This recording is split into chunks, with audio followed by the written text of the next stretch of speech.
What's going on, everybody? Clip K74 back at it again. Woo! I just want to express how happy I am. Everybody, everybody contributed at their own part. So we're gonna talk about the first Timberwolves game. So pretty much, we were pretty much killing the Wolves. Paul George was being Paul George. Nick Batum, oh my goodness. That dude was hitting shots. He was playing really good defense, and being the Swiss Army knife he is. And we're gonna head on the man, the myth, the legend, Action Jackson has officially returned.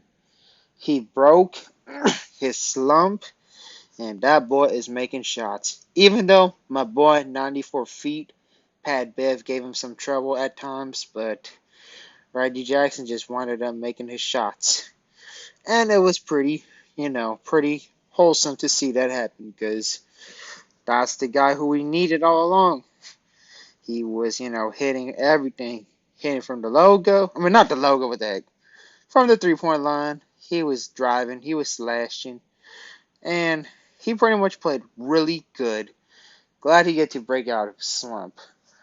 And who else could we compliment? Um, Isaiah Hornstein, especially tonight, he was really good. He pretty much showed his hustle. He didn't really foul too much. I guess now that's what I found one weakness of Isaiah Hornstein other than free throws. But Hornstein, he was actually great. Let's be real. Like, he was pretty damn good. Getting the ball, hustling the ball. Doing everything what a big man would, how you want a big man would to do. Even if Vika Zubac played really good tonight, 14-14, that's the Zubac that I've been looking for. Zubac for the past games, he been unrecognizable at times.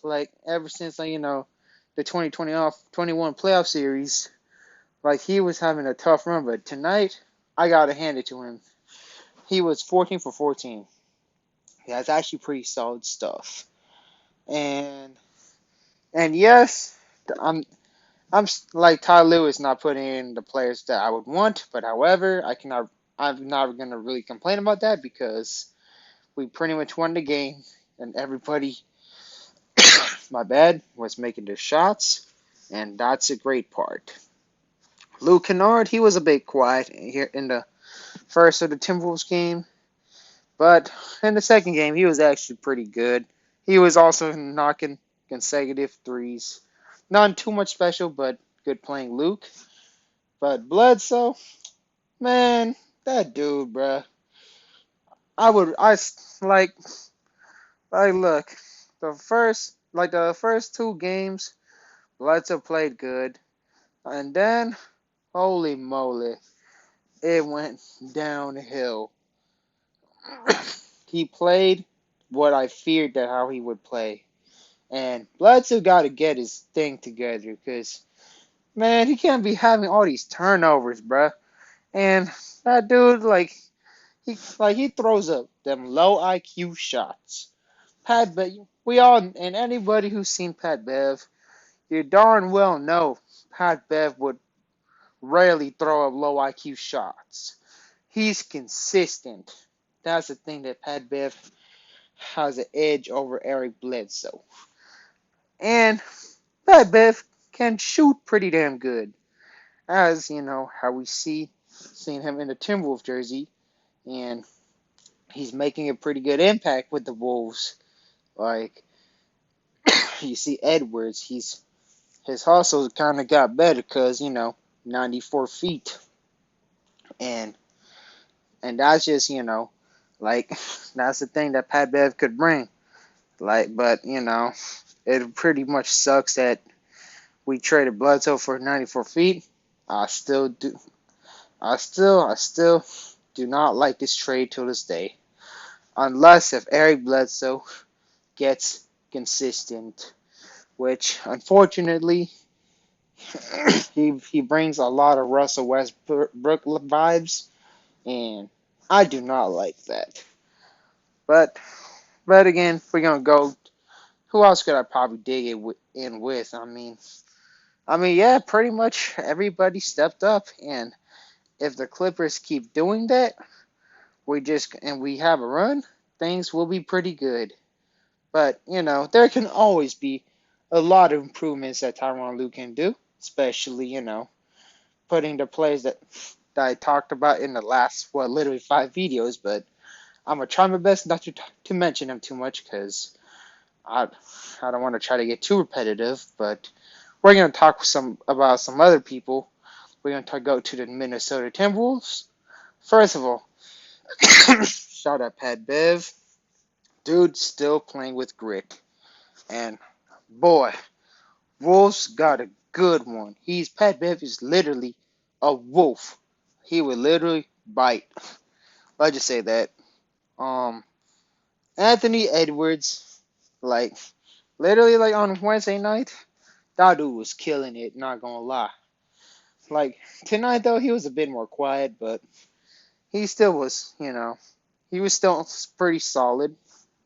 It was just a really inefficient rate. Um, Karl Anthony Towns, he played like cat.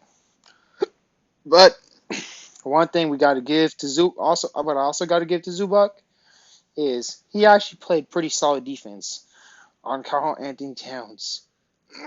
That's amazing, especially how skilled Karl Anthony Towns is. And we're gonna go with other players like Jaden McDaniels. And Jaden McDaniels, that boy is solid too. But that dude fouled out though.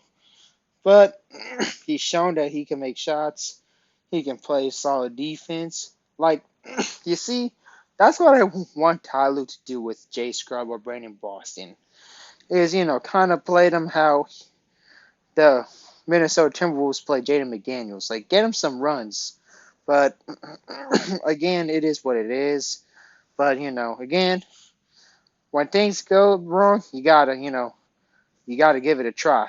But that's kind of, like I said, that's kind of like somewhat irrelevant. And then let's just see who else could we dive in. But so D'Angelo Russell didn't play, so that kind of stunted the Wolves' offense a bit, I guess. But again, the Wolves' defense would have probably got worse because sorry for the allergies in this video. But yeah, D'Lo's defense would not be the most ideal. So we would have probably won the game if D'Lo played. But good playing Minnesota. Even though we pretty much had a nice momentum swing, and that's one thing that is actually really wholesome to see for the Clippers. So pretty much, I think I just might have to wrap up this video. So pretty much, leave a comment, leave a like or dislike if you pretty much disagree, and we'll try to talk in the comment section on what y'all think. And have a great night. Have a great night.